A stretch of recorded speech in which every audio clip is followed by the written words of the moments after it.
চলতি বছরের নভেম্বর থেকে মধ্যপ্রাচ্যের কাতারে শুরু হচ্ছে ফুটবল বিশ্বকাপের জমজমাট আসর। মাঠে বসে বিশ্বকাপ খেলা উপভোগ করতে 1,70,00,000 টিকিটের আবেদন জমা পড়েছে।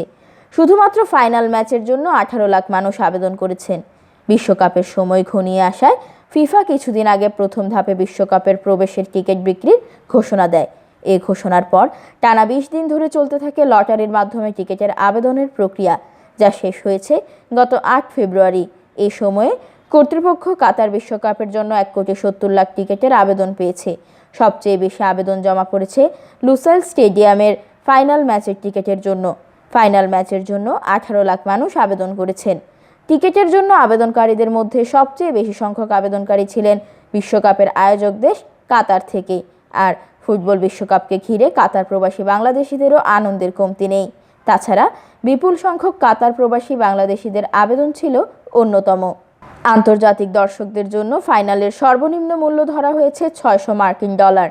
কাতারি বাসিন্দাদের সঙ্গে সেখানকার অভিবাসী শ্রমিকরাও স্বল্প মূল্যে টিকিট ক্রয় করতে পারবে, যার সর্বনিম্ন মূল্য ধরা হয়েছে $11।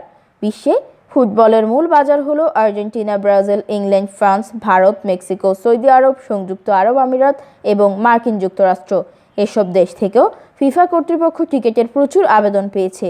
ফিফা জানায়, বিশ্বজুড়ে ভক্তরা এই খেলার প্রতি তাদের উদ্দীপনার পরিমাণ দিয়েছে।